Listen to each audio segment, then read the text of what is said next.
Welcome to the WakeUp Protocol. I am your host, Nadja Haldimann, and together we're having life-changing conversations with real people about spiritual awakening and the transformations that follow. We're mapping the messy path of awakening so you can go further, faster, and feel a little less alone along the way. For today's episode of the WakeUp Protocol, I'm joined by Jason Moss, a business mentor and former atheist whose spiritual awakening began with a cancer diagnosis in his early 20s. In this conversation, Jason shares the story of how a life-threatening illness became the catalyst for everything that came after: his surrender, his faith, and his decision to live a life led by intuition instead of performance. We explore how Jason rebuilt his relationship with life, business, and himself from the inside out. He talks about the layers of control we carry, the lies we believe about success, and how he's now running a multi-six-figure coaching business by listening to his body, following the thread of truth, and letting his frequency lead. Jason truly lives in a state of flow, and in this episode, you'll hear what it really takes to get out of your own way, trust the unfolding, and let your life move through it. What I know is that we are all on a journey of awakening, that we are souls evolving and raising in consciousness, that is what we're here to do, and that our life is really a vehicle for our own awakening. There are moments when things shift in a more dramatic way, maybe. And we might look at those and we might say, those are awakenings. But the truth is, I think there's a continuum of awakening. It's always happening all the time for everyone. I feel like there have been some major shifts and realizations in the way that I've been running my business, a new way of showing up. There's been a lot of healing that's been happening behind the scenes for me. And what I feel really excited about right now is just this feeling of aliveness and lightness and possibility of realizing that there were some stories that I was telling myself that I've let go of. Jason Moss, welcome to the WakeUp Protocol. Thank you so much for having me. I really appreciate the opportunity to be here. Yeah, I'm so excited to have this conversation with you. To start off, I'm curious, what's lighting you up in the world or in your heart?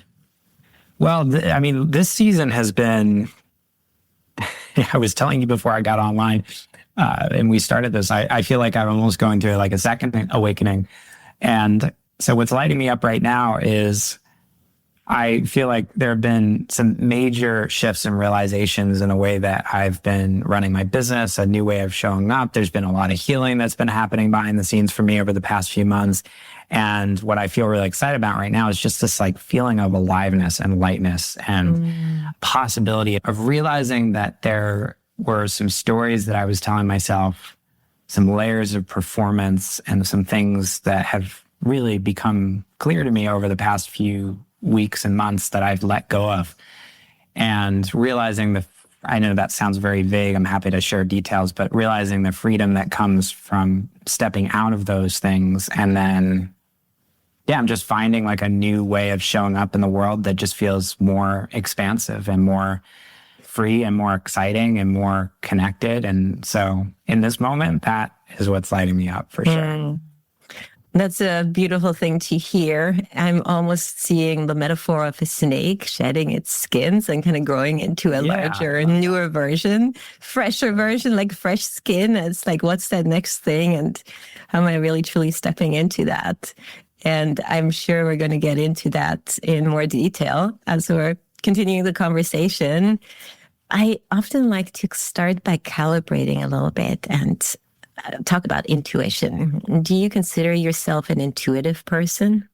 Yeah, I pretty much everything I do or try to do, at least in this point in my life, more and more my journey has been leading my life from that place. So more and more, I think the decisions that I make on the surface, what I've found over time is that my mind is a great tool, but it's not meant to drive the bus.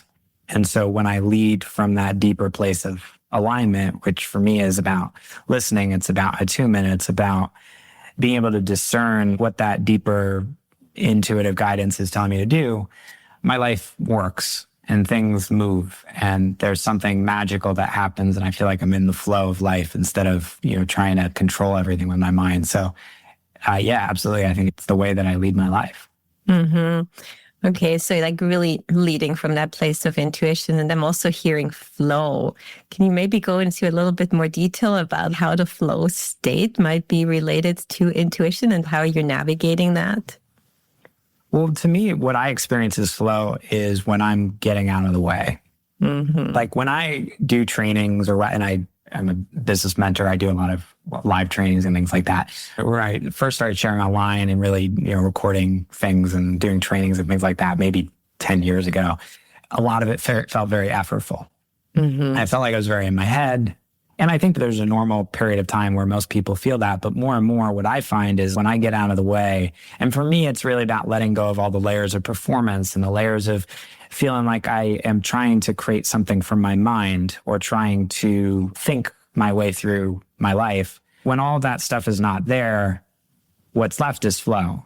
Mm-hmm. And to me, flow is actually just the experience of being beyond yourself. It's the experience of life happening through you when you become a channel and when there's something deeper that is being birthed through you, but you're not the one creating it from your mind. Mm-hmm. So to me, that's what flow is. And it's a beautiful experience and it feels very freeing. And I think more and more in my life, I experience more and more of that because I'm getting more and more out of the way. And I'm realizing that actually there's this possibility to be in flow in life, that's actually just what life is meant to be. We live in a culture in our society where the mind is like God. It's like we've put that on the pedestal. Everything is about intellect. It's about being rational and thinking things through. I'm not saying there's any problem with the mind or with the intellect. It's a great tool, but most of us feel exhausted because we're trying to lead our lives from that place. Mm-hmm. And when the mind is the one in the driver's seat, there's not flow, because you're trying to control everything. And so I think what happens on the other side of that, when there's freedom from that, when there's the ability to let go from that, at least in my experience, is that there is that flow and it feels great. It feels free. It feels like your life is happening through you in this really beautiful way. And there's synchronicities and things happen and I'm not controlling it. And that is a beautiful feeling. So I think that to me is what flow is about. Yeah.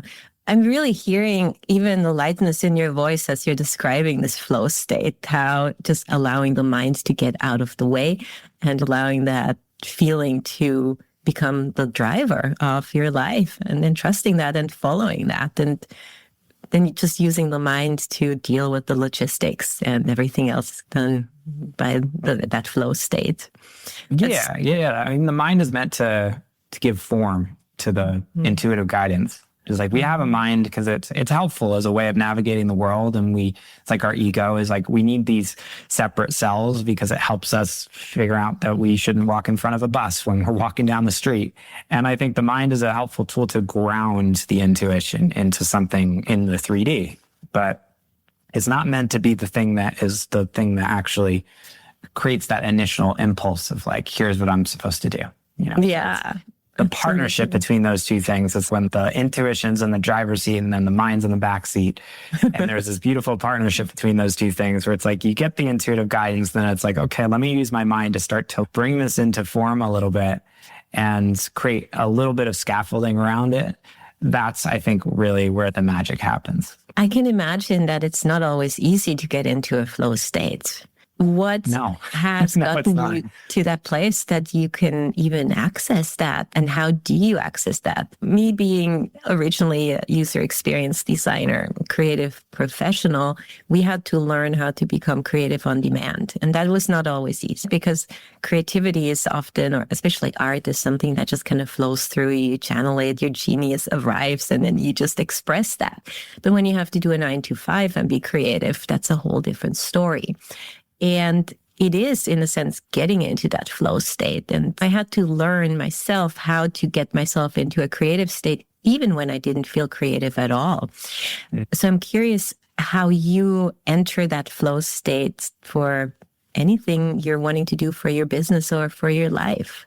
Well, I will say, and I think there's probably many paths into this, I see flow state as the thing that's there by default, when we're not in the way. So I was talking about how growth is an act of subtraction. It's not an act of addition. People think growth is something we need to chase or do or achieve or get, but actually it's more about dismantling all of the layers of performance and control and fear and all of the things that separate us from that natural state of expansion that is our nature. And the same thing is with flow. So to me, flow is the thing that's the baseline. It's like our life is meant to be flow. And when I'm not in the way, when I'm not blocking that flow by my own fear, by my own control, by my own desire to grasp that life because I feel like some sense of lack or some fear that I'm not going to get my needs met if I don't control life, if I don't hold on to it, if I don't architect it from my mind. When all those things aren't there, that's when flow comes through. So for me, it's been this practice of looking at all of the ways that I control life because I'm afraid. And being able to heal, being able to notice those things first, and then bring compassion and love to the parts of myself that still feel like they need to grasp life because I don't feel safe. So when that healing happens, when there's a softening around those parts of ourselves, then those parts can relax a little bit more. Like oftentimes when I'm working with entrepreneurs, I remember I was having a conversation with an entrepreneur who I was mentoring. This was maybe 2 months ago. And she's a teacher and she does a lot of live workshops and things like that, like in-person workshops. And she was telling me how hard doing these workshops are. And I was like, well, how long does it take you to prepare for a workshop? And she said, it takes me 10 hours to put together the materials for a workshop. And we dug into this a little bit more because for me, when I do workshops, it's super easy. Sometimes I'll sketch something out. It takes me, an hour or something to put something together. And then I just show up and I flow. And that's my experience. And so what became clear through that conversation is that she was so afraid because she didn't trust her own intuitive flow. She didn't trust that if she just showed up in a training with nothing prepared or without this like tightly constructed thing of here's all the 12 dozen things I'm going to say. She didn't trust that if she showed up without that something would happen through her. So it's like we over-index because we don't feel safe, like just being in a moment, trusting that our intuitive guidance, our intuitive flow is going to come through. So for her, it was more about like, hey, I'm safe to be seen. I'm safe to show up without being prepared. That actually my greatest gift is not about having this perfectly prepared outline of the things that I'm going to say in this training. It's my ability to show up and to be present and to hold space and to flow in that workshop with what needs to be said. But that's a practice, right? Because it takes faith and it takes trust and it takes letting go of all these layers of intellectual control that we create because we're afraid to just be in a moment and trust. Like in this moment right now, I don't know what's going to happen next. I don't know what's going to come out of my mouth next, but I trust. I have this deep sense of trust that what's flowing through me is what is meant to be said. I am just a channel. I'm not prepared for this. I don't know what's going to come out next, but I feel very comfortable because I've practiced this in that act of just surrender, of letting go. And so how do you get into flow? I think it's about letting go. It's about surrendering and dismantling the layers of fear and the control and the parts of our mind that are afraid to let go into that. And then flow is what happens as a result. Yeah. Yeah. I'm really hearing that trust and then that letting go.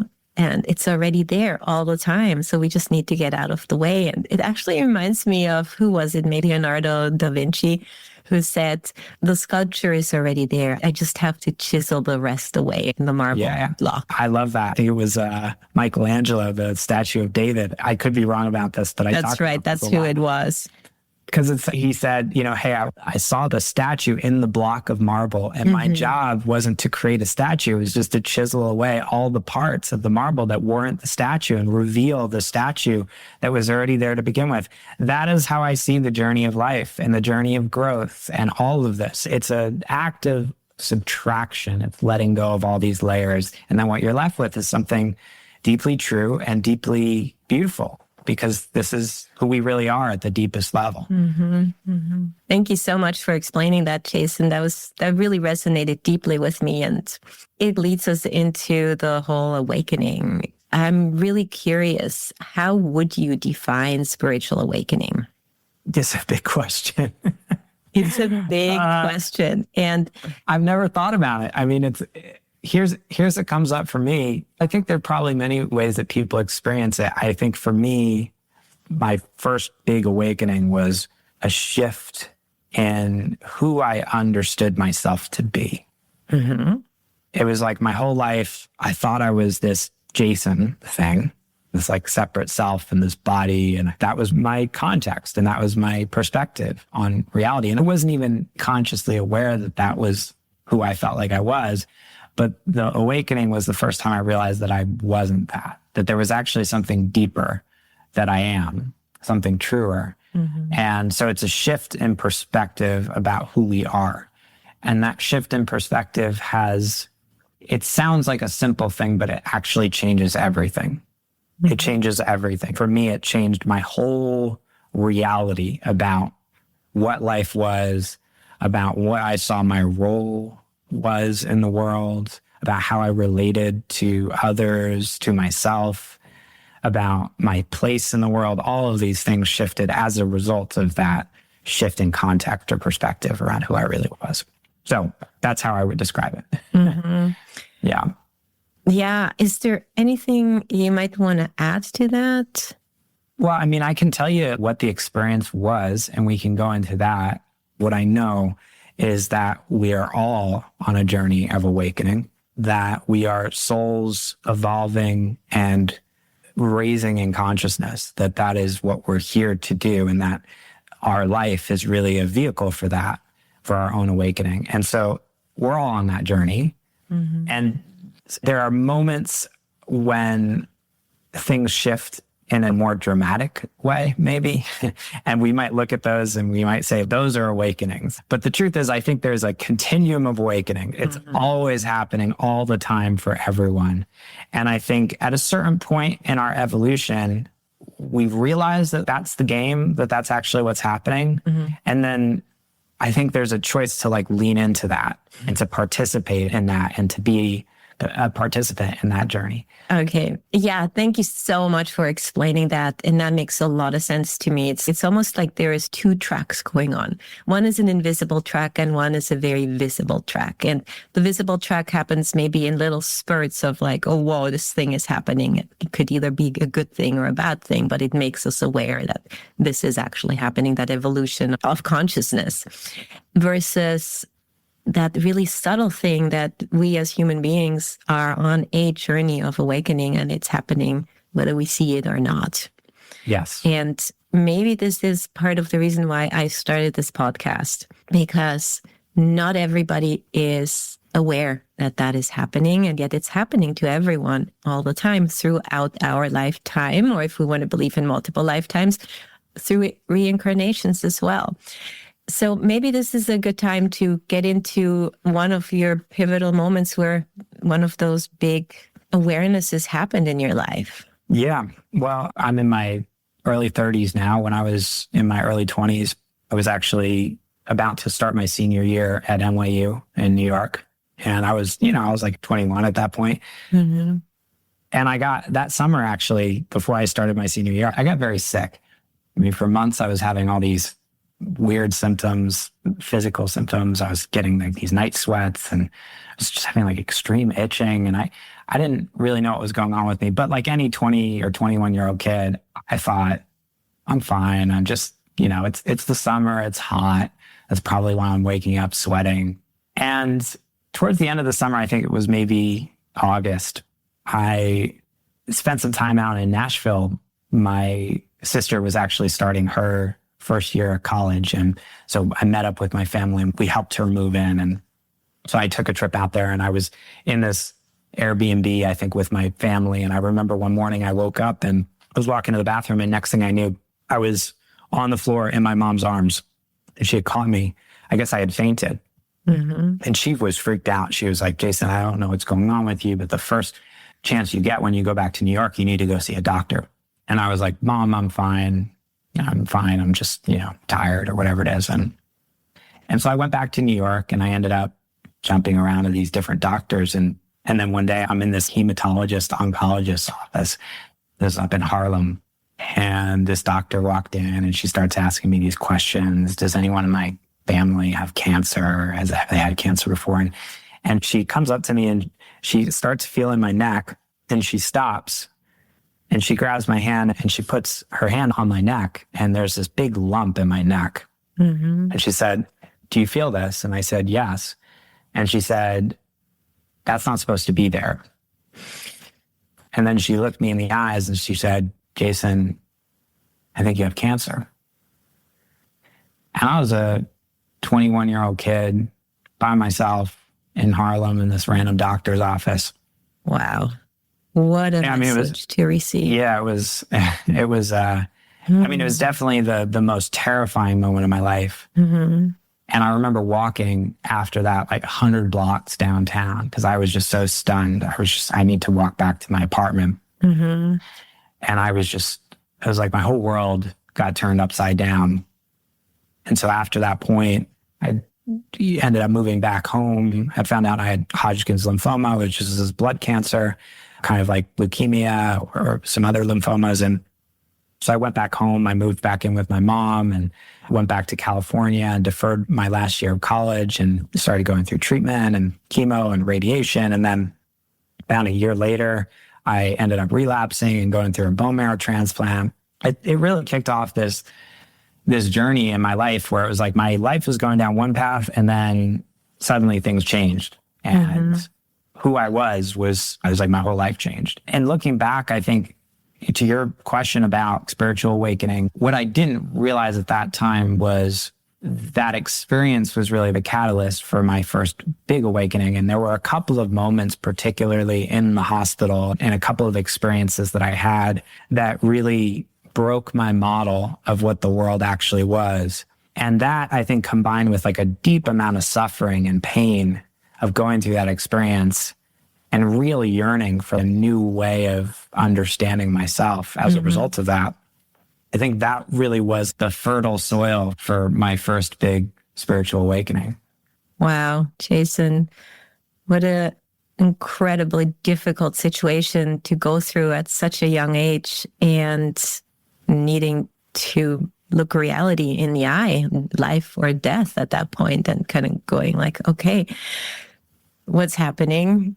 How am I going to show up for myself? And if there is a future, what's that going to look like? So I'm really curious how you navigated your time going through the Western medicine process of doing that, and how you were able to show up for yourself during that. I mean, it was really hard. It was the hardest experience I've ever been through. It's a big question. I mean, at first, I really struggled. Mm-hmm. The hard thing for anyone who's been through that, I mean, so much of Western medicine around cancer in particular is, it's like you're basically just poisoning yourself. And so there was this deep sense of like, I feel very uncomfortable about what I'm putting my body through. Mm-hmm. Obviously, there's the physical aspect of it that's really challenging, just the actual treatments and how you feel. There's also something very strange. And what I noticed was the hardest part of that experience was not actually going through treatment, but it was afterwards. Okay. Because there was something very, like when I was going through treatment, it was like I had a plan, and there was like, I knew what I was doing. And there was almost this surrender that happened where I was just on this track, and my life got very simple. That was the other thing. Like before I started and went through all of that, I was going to school and I had tests to worry about. And I was like, what am I going to do with my life? And all these questions I think most people ask when they're in their 20s. And afterwards, I moved back home with my family, and it was just like my life got very simple. My one job was just to be a cancer patient and to go through treatment.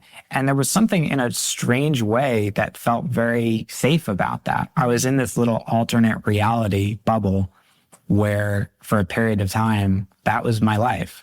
And for me, one thing that really helped me was I got very narrow in my focus. Because whenever I would zoom out and I think about the big picture, I would get overwhelmed. I was like, there were so many different things that could happen. And even just going through treatment, then I was like, what was going to happen after treatment? And for anyone who's been through cancer treatment, you don't go through treatment and then you're cured. It's more of like you go through treatment and you hope it doesn't come back. And there's a period of generally 5 years that you're just in this waiting game. When I would even think about that, I would just get overwhelmed. So what I would do is I got super narrow, and I was just like, what do I have to do to get through the day? And I got really focused on what was right in front of me. And rather than looking at 2 weeks or 2 months or 2 years ahead, it was like, what do I need to do today? And that really helped me. I just got really narrow in my focus, but it was really, really difficult. And I think that it was part of the journey, and I'm grateful for it today. When I wouldn't change it. I wouldn't wish it on anyone, but it was part of what made me who I am. Yeah. So what I'm really hearing from you as you were going through this incredibly difficult situation and this discomfort and this fear of not really knowing what's going to come next, instead of opening it up and allowing all of it in, you just narrowed down and got really clear and really simple about, I'm almost hearing you really dropped into the present moment and just dealt with what was in front of you in that very moment at any given time. Am I hearing that right? Yeah, you got it. Because the hardest thing I think about going through that is, at least for me, and for other people it might be different, but for me, it wasn't actually the experience of going through cancer treatment. It was the story. And the story is always in the future, at least for something like that. It's like, well, what's going to happen to me? Am I going to live? Am I going to die? Where am I going to go after this? And all the fears that were all in the future. And so to your point, being able to ground into the present and just say, okay, like what's here right now, there's freedom in that. And to me, that is when it became something that I could walk one step at a time. We're hearing this a lot on this podcast, that dropping into that present moment, in those moments of awakening when something really big is happening, be that a really, really difficult situation or an exhilaratingly big situation in a happy way, there's that falling away of all the things happening simultaneously and just dropping into that present moment. And then that's in that present moment, what I'm beginning to understand is where that awakening is starting to happen. Maybe it's the realization that there is more to life than all the programming that we were aware of. So I would like to see if you could maybe go a little bit into how your life has changed because of that. Well, I think there's a couple things that happened when I was going through treatment, to your point around like spiritual awakening. And I mean, I was an atheist, like going into that whole experience. I didn't have any concept of God or my own relationship to a larger sense of who I was. I think that was part of what made it so hard. But I was suffering and I was really having a hard time. And there were a couple of moments, I think, looking back, there was a yearning. And I think this is a beautiful thing about like pain and suffering, is it actually serves. It's the fuel that I think for many of us, that's the thing that actually propels us to want to seek something deeper. And I never really had a desire for that in my life up until that point. I didn't have a need for it. I didn't see any reason why I would want to have some deeper context for who I was. But that experience really, like the pain of it, I think left me wanting that. So I remember my mom was kind of a little spiritual. I would say, like, she had a couple books. She had this Eckhart Tolle book called The Power of Now.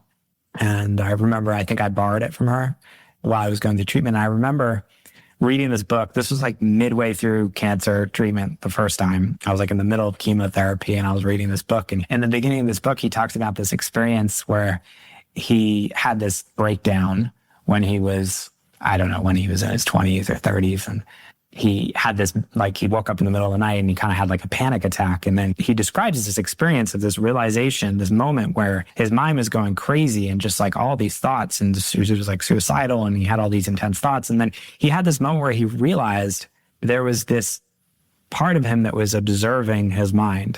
It was like he could see that there were thoughts that he was having.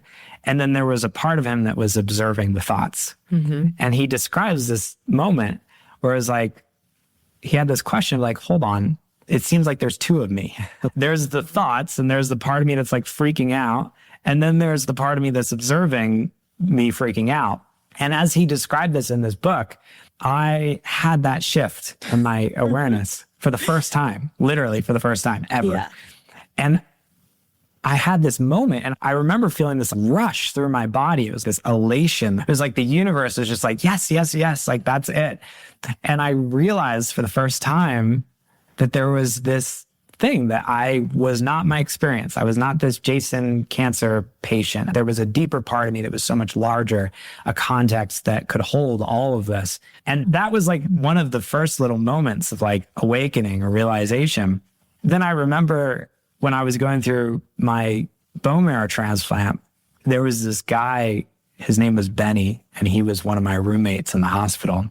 And when you go through a bone marrow transplant, it's a pretty intense process. I mean, you stay in the hospital for a month, and for the first part, you're actually, oftentimes they'll put you with a roommate. For the second part, you're actually just alone for like a month in the hospital. But at the beginning of that experience, I was with this guy, and it was my roommate. And this guy, when I walked in, I remember that they were like, "This is your room," and they brought me in, and I saw that this guy was my roommate, and I looked at him, and he looked like he was in really bad shape. Like he was really sick, and he just looked terrible. And it freaked me out because being around him, I was scared. And so the first couple of days I was in the hospital with him, I just kind of ignored him. And we're like very close to each other. There's just like a little curtain separating you. So it's like he's over there with his family and I'm over here, kind of hanging out with my girlfriend, and we're just kind of doing our own thing. And then maybe like 3 or 4 days in, I think like the curtain was open at one point during the day, and we kind of like caught eyes, and that was a little bit of a moment. And then it was like back to separation. And then maybe a day or two later, I think he like whispers over, he's like, "Hey man, do you want to play a game of Uno?" And I was like, okay. So I come over there, roll up to Benny. I mean, he's got like tubes coming out of him, and I'm just like, this guy looks really bad. Mm-hmm. And we sit down, we start playing this game of Uno together. So we're playing cards. And then at one point I asked him, I said, "Hey, tell me a little bit more about your story. Like, why are you here?" And he said, "Jason, a couple months ago, I was driving in my car. It was late at night. It was like 11 or 12 at night. And I'm driving home from a party or something. And I'm stopped at a stoplight, and I turn to my left, and I see that there's this car like speeding towards me, like very fast." Mm-hmm. That's the last thing I remember. Wow. He wakes up in the hospital. It turns out he was T-boned by this drunk driver driving like 70 miles an hour.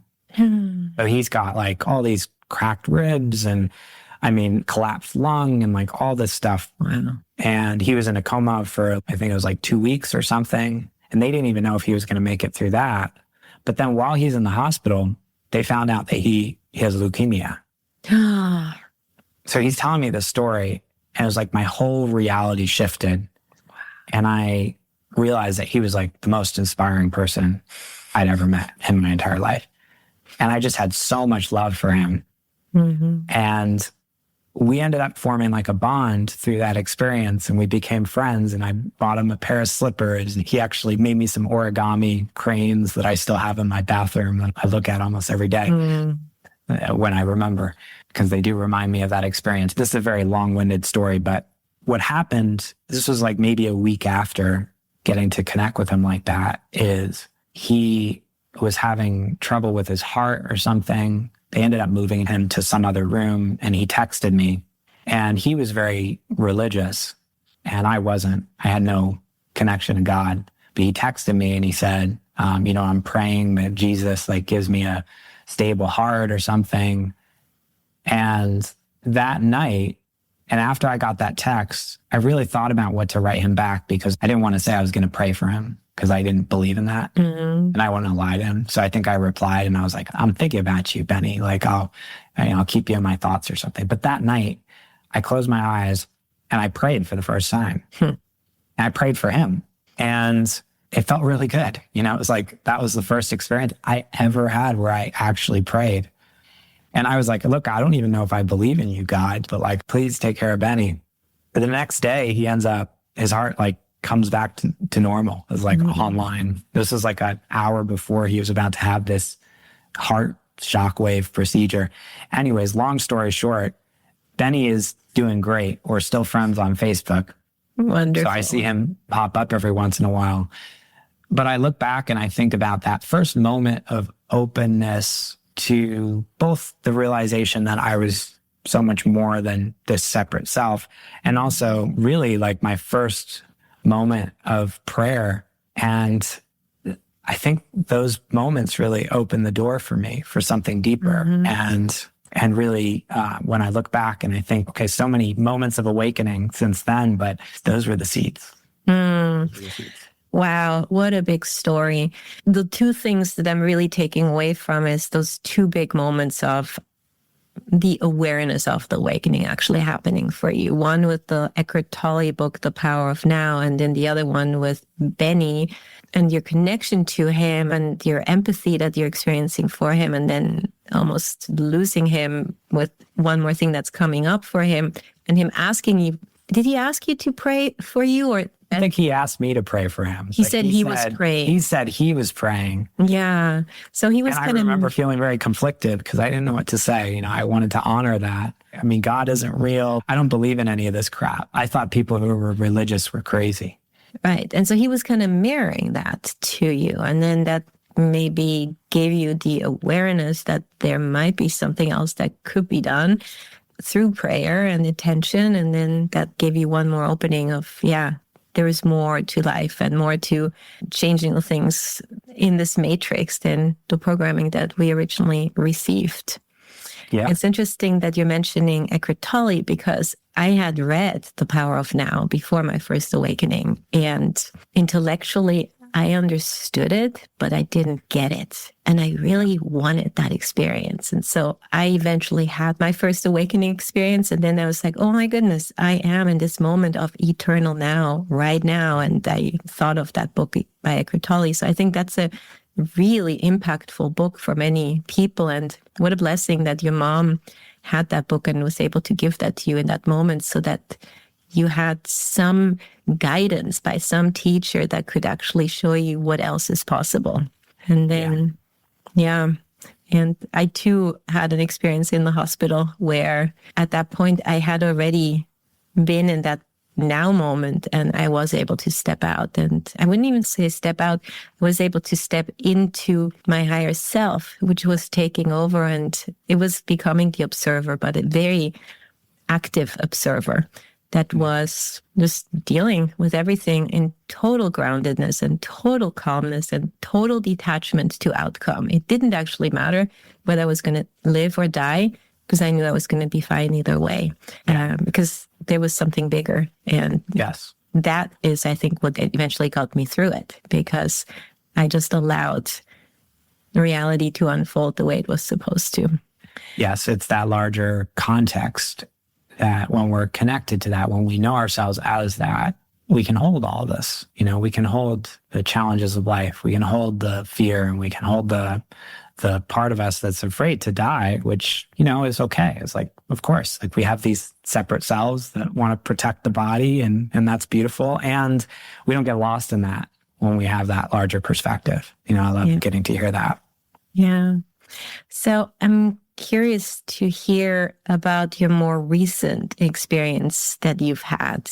Yeah. Well, I feel like my life has been, the last 10 years has really been like a conscious act of awakening. And I think those were the seeds, some of the stories that I shared. Mm-hmm. I think what became clear to me after going through treatment, really started pursuing a spiritual path more as an intentional thing. And it took me, I think, several years to realize that actually that was what was happening, that I was waking up. And once I started to understand that, and once I started to realize, this larger context of who I was, then I started really leaning into that. Mm-hmm. I mean, there's so many moments on the journey that I'm like, I want to tell you this moment. I want to tell you that moment. I want to share this with you to provide context. What I love about this podcast is you're talking about the biggest thing that someone could possibly experience in their life. And you're like, let's condense this into a podcast episode. And I have a feeling I'm going to have many of my guests back for more. Yeah. In the beginning of this podcast, I really just want to go into what is spiritual awakening? What was your experience? And sure. I have a feeling over time, it'll evolve into all the sub genres that come out of that. Love it. Love it. So I would say more recently, it's just been this series of insights and healing. And I feel like I'm really leaning in to the journey of awakening. And for me, my business, and as someone who, teaches other people to grow and build businesses, my belief is that anything can become a spiritual path, that everything in the world is really just a vehicle for our own awakening. And when you choose to experience it that way and choose intentionally to let that thing be an act of awakening, it changes your relationship with it. So my business has really become that for me, and everything in my life has become that for me. My relationships, my health, my every dimension of my life, to me, I just see it through this lens of, oh, it's here to help me wake up. It's here to help me become more of who I really am, to help me release the fear and heal and all these things. So business is like that for me. And what that means is that I use business as a spiritual path. So I think recently what's become clear to me, I've had this recontextualization of marketing and of business itself. And so much of what I've been teaching for years in conventional marketing and conventional advice that you hear around building a business is like, here, you need to get clear on who your people are. Nadja also knows this because she's a former client of mine. So you're like, you've been through my program, I talk about this. You get clear on your ideal client. Then your marketing is like, okay, what are their pain points and what are their desires? And then speak to those things. And for me, I spent many years building a business that way. And it worked. Like on paper, it actually was successful and I signed a lot of clients. And at a certain point in my own spiritual evolution, I started feeling like that way of showing up in my business actually started feeling too small for me. And what became clear was I feel like this form of running a business, I feel like I have to like put myself in a box, and everything I do is filtered through this lens of what do I need to say for this other person or for my niche. But there wasn't really a lot of room in that in terms of like what's alive for me or what actually is wanting to come through me. Like, what would I say if I wasn't trying to convert? What would I say if I wasn't trying to speak to my niche, but if I was just speaking from what's alive for me? So the last few months have been this realization of, it's almost like an experiment of like, what happens if I let go completely of what I think I need to say for somebody else and just become a channel? And just speak my own truth and what's actually wanting to come through me in a moment and what my own intuition is calling me to say. And so it's been this beautiful process of the whole business has been shifting.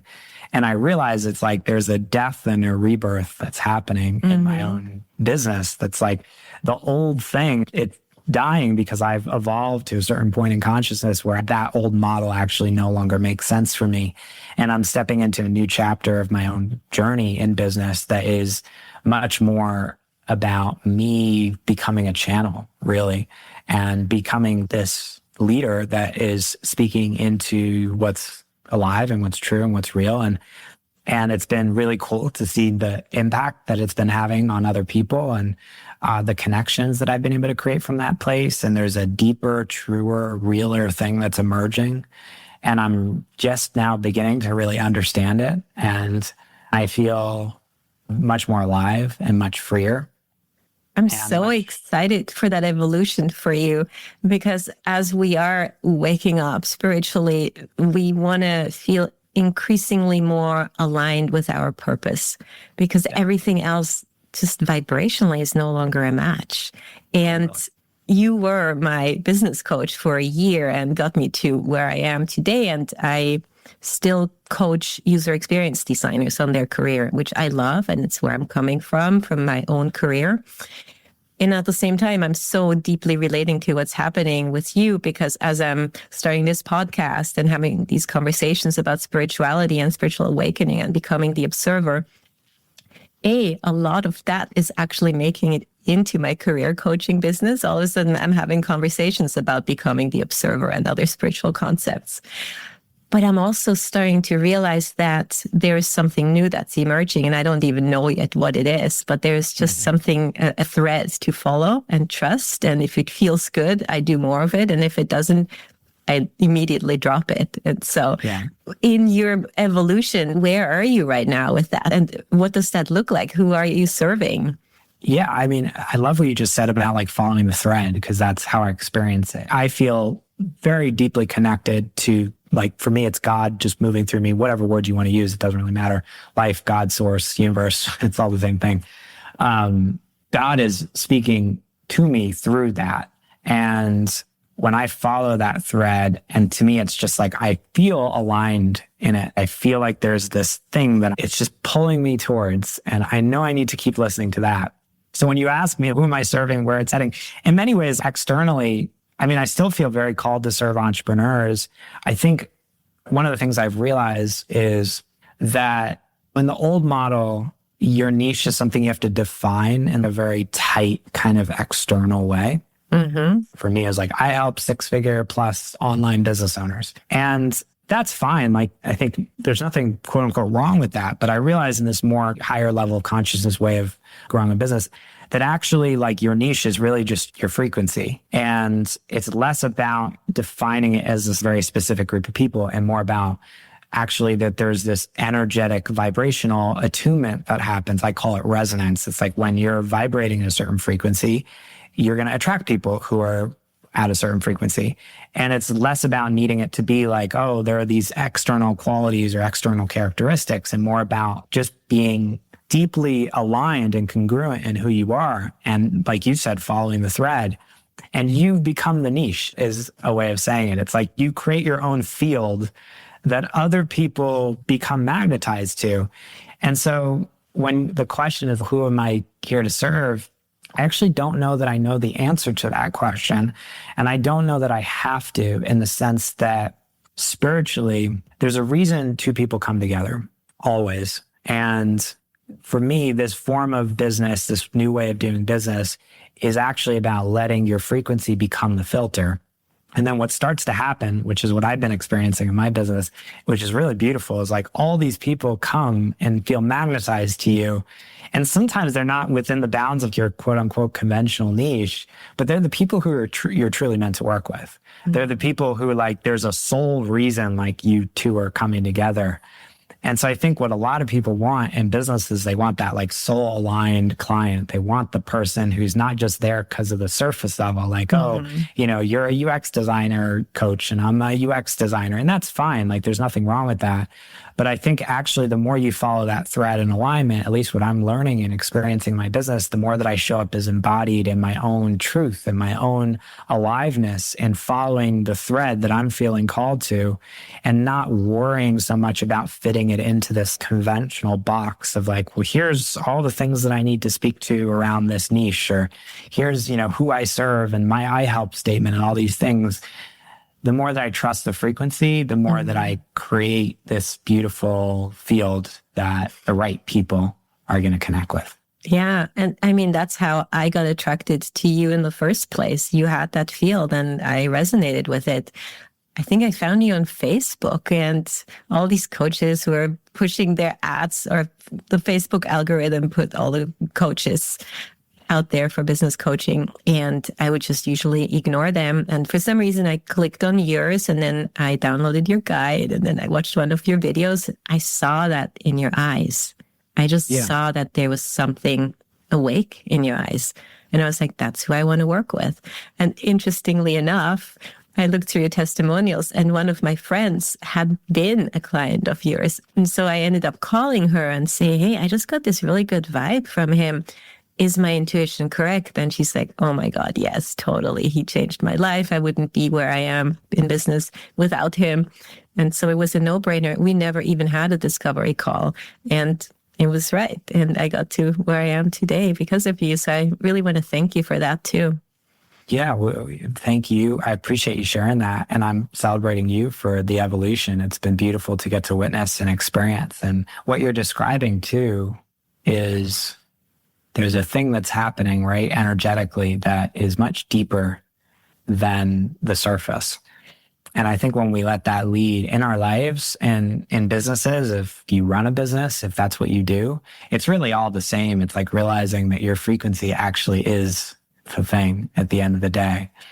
And so I'm just excited about this. You said before, it's like you read the Eckhart Tolle book and it's like you understood it intellectually until it became embodied. And you had that first moment of realization. You're like, oh, now I get it. Now I understand it, not as this set of concepts, but as like a real lived thing. And that has been my experience over the past few months, is like really stepping into this and realizing, oh, I'm now seeing this completely differently. And I'm now seeing this new possibility for showing up in the world and the way that I serve and the way that I speak to people that just feels so much more alive and so much more like who I want to be. And yeah, so I'm quite excited about that. And it tracks perfectly with the spiritual journey.